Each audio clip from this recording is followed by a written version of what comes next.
Hi friends, ಇವತ್ತು ನಾನು ಮಾಡ್ತಾ ಇರೋದು ಪುದೀನ ರೈಸು. ಅದಕ್ಕೆ ಏನೇನು ಬೇಕು ಅಂದರೆ ಬೀನ್ಸು, ಕ್ಯಾರೆಟು, ಆಮೇಲೆ ಈರುಳ್ಳಿನ ಸಣ್ಣದಾಗಿ ಕಟ್ ಮಾಡ್ಕೊಂಡಿದ್ದೀನಿ, ಆಮೇಲೆ ಹಸಿಮೆಣಸಿನ್ಕಾಯಿ, ಕೊತ್ತಂಬರಿ, ಕರಿಬೇವು, ಬೆಳ್ಳುಳ್ಳಿ. ಮತ್ತು ಈಗ ಪೇಸ್ಟ್ ಮಾಡ್ಕೋಬೇಕು. ಅದಕ್ಕೆ ಏನೇನು ಹಾಕಬೇಕು ಅಂದರೆ ಪುದೀನ ಸೊಪ್ಪು ಹಾಕಬೇಕು, ಆಮೇಲೆ ಹಸಿಮೆಣಸಿನ್ಕಾಯಿ, ಕೊತ್ತಂಬರಿ, ಕರಿಬೇವು, ಬೆಳ್ಳುಳ್ಳಿ, ಆಮೇಲೆ ನಿಮ್ಮ ಮನೆಯಲ್ಲಿ ಹಸಿ ಅಲ್ಲ ಇದ್ದರೆ ಅದನ್ನು ಹಾಕ್ಕೊಳ್ಳಿ, ಚೆನ್ನಾಗಿ ಬರುತ್ತೆ ಟೇಸ್ಟು. ಸ್ವಲ್ಪ ನೀರು ಹಾಕಿ ಈ ಥರ ರುಬ್ಕೊಳ್ಬೇಕು ನುಣ್ಣಗೆ. ಒಂದು 3 ಸ್ಪೂನ್ನ ಆಯಿಲ್ ಹಾಕ್ಕೋಬೇಕು. ಆಯಿಲು ಕಾದ್ಮೇಲೆ ಇದಕ್ಕೆ ಒಂದು ಪಲಾವ್ ಎಲೆ ಹಾಕ್ಕೋಬೇಕು, ಆಮೇಲೆ ಚಕ್ಕೆ ಹಾಕ್ಕೋಬೇಕು, 1 ಸ್ಪೂನ್ ಜೀರಿಗೆ, ಅರ್ಧ ಸ್ಪೂನು ಸಾಸಿವೆ ಹಾಕೊಂಡು ಕಟ್ ಮಾಡ್ಕೊಂಡಿರುವಂಥ ಈರುಳ್ಳಿನ ಹಾಕೋಬೇಕು.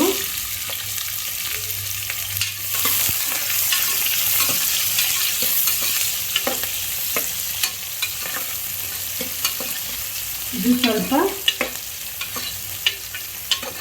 ಬ್ರೌನ್ ಕಲರ್ ಬಂದಮೇಲೆ ಇದಕ್ಕೆ ಇಟ್ಕೊಂಡಿರೋವಂಥ ಕ್ಯಾರೆಟ್ನ ಹಾಕೋಬೇಕು.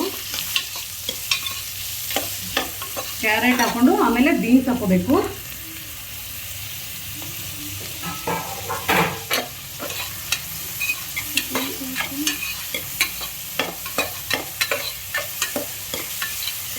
ಸ್ವಲ್ಪ ಎಣ್ಣೆಯಲ್ಲಿ ಫ್ರೈ ಆಗೋವರೆಗೂ ಬಿಡಬೇಕು. ಹೀಗೆ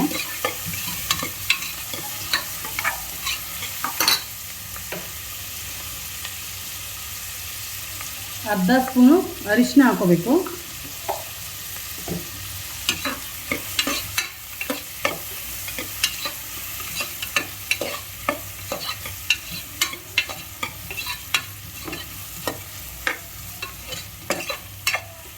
ಇವಾಗ ಆಲ್ಮೋಸ್ಟ್ ಫ್ರೈ ಆಗಿದೆ.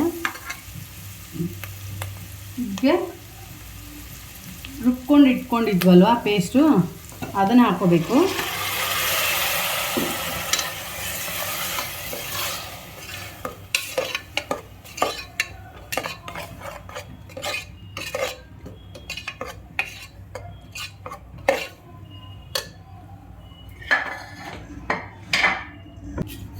ರುಚಿಗೆ ತಕ್ಕಷ್ಟು ಉಪ್ಪು ಹಾಕೋಬೇಕು.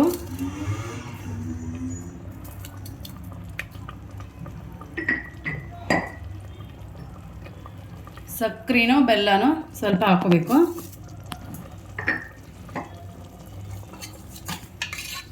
ಹಾಕೊಂಡು ಸ್ವಲ್ಪ ಇದನ್ನ ಕುದಿ ಬಿಡಬೇಕು, ಸ್ವಲ್ಪ ಸ್ಮೆಲ್ ಎಲ್ಲ ಹೋಗಲಿ ಅಂತ.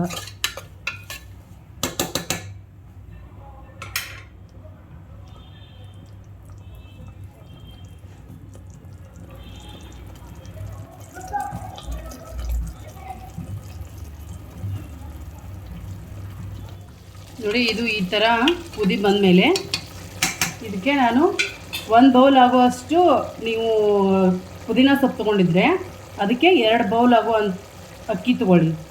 2 ಬೌಲ್ ನಾನು ಪುದೀನ ಸೊಪ್ಪು ತೊಗೊಂಡಿದ್ದೀನಿ, ಅದಕ್ಕೆ 4 ಬೌಲ್ ಆಗುವಷ್ಟು ಅಕ್ಕಿ ತೊಗೊಂಡು ತೊಳ್ಕೊಂಡು ಇಟ್ಕೊಂಡಿದ್ದೆ. ಇವಾಗ ಅಕ್ಕಿನ ಹಾಕ್ತಾಯಿದ್ದೀನಿ.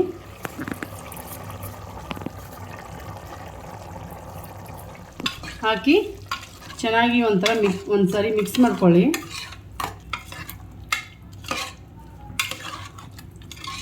ಮಿಕ್ಸ್ ಮಾಡಿಕೊಂಡು ಇವಾಗ ನಾನು 4 ಲೋಟ ಅಕ್ಕಿ ತೊಗೊಂಡಿದ್ದೀನಿ ಅಲ್ವಾ, ಅದಕ್ಕೆ 8 ಲೋಟ ನೀರು ಹಾಕ್ತೀನಿ. ಇವಾಗ ನೀರು ಹಾಕಿದ್ದೀವಿ. ಒಂದು ಕುದಿ ಬರೋವರೆಗೂ ಮೇಲ್ಗಡೆ ಕ್ಯಾಪ್ನ ಹಾಕೋಬೇಡಿ. ಒಂದು ಕುದಿ ಬಂದಮೇಲೆ ಅದ್ರ ಟೇಸ್ಟ್ ನೋಡಿಬಿಟ್ಟು ಆಮೇಲೆ ಮುಚ್ಚಳನ ಈ ಥರ ಒಂದು ಕುದಿ ಬರಬೇಕು. ಒಂದು ಕುದಿ ಬಂದಮೇಲೆ ಕುಕ್ಕರ್ ಮುಚ್ಚಳನ ಮುಚ್ಚಿಬಿಡಿ. ಮುಚ್ಚಿ 1-2 ಬಿಸಿಲು ಆಗೋವರೆಗೂ ಇವಾಗ 2 ಬಿಸಿಲು ಆಗಿದೆ ಫ್ರೆಂಡ್ಸ್. ಇವಾಗ ಹೆಂಗಾಗಿದೆ ಅಂತ ನೋಡೋಣ ಬನ್ನಿ. ಇದು ಈ ಕಡೆ ಎಲ್ಲ ಬಂದಿರುತ್ತೆ, ಅದನ್ನು ಸ್ವಲ್ಪ ಹೀಗೆ ಸ್ಪೂನಲ್ಲಿ ನೋಡಿ ಉದುರಾಗಿ ಎಷ್ಟು ಚೆನ್ನಾಗಿ ಬಂದಿದೆ. ಈ ಥರ ಮಿಕ್ಸ್ ಮಾಡ್ಕೊಳ್ಳಿ ಎಲ್ಲ ಚೆನ್ನಾಗಿ. ಮಿಕ್ಸ್ ಮಾಡಿಕೊಂಡು ಇದಕ್ಕೆ ಮೇಲೆ ತುಪ್ಪ, ಮನೆಯಲ್ಲಿ ತುಪ್ಪ ಇದ್ದರೆ ಇದ್ರ ಮೇಲೆ ಒಂದೆರಡು ಸ್ಪೂನ್ ತುಪ್ಪ ಹಾಕಿ, ಇನ್ನೂ ಟೇಸ್ಟ್ ಚೆನ್ನಾಗಿರುತ್ತೆ. ಇವಾಗ ಪುದೀನ ರೈಸ್ ರೆಡಿಯಾಗಿದೆ. ಇದ್ರ ಜೊತೆ ರೈತ ಹಾಕ್ಕೊಂಡು ತಿಂದರೆ ಇನ್ನೂ ಟೇಸ್ಟಾಗಿರುತ್ತೆ. ಇದನ್ನು ನಿಮ್ಮ ಮನೇಲಿ ಟ್ರೈ ಮಾಡಿ, ಹೇಗಿದೆ ಅಂತ ನನಗೆ ಕಮೆಂಟಲ್ಲಿ ತಿಳಿಸಿ. ಹಾಗೆ ಲೈಕ್ ಮಾಡಿ, ಶೇರ್ ಮಾಡಿ, ಸಬ್ಸ್ಕ್ರೈಬ್ ಮಾಡಿ.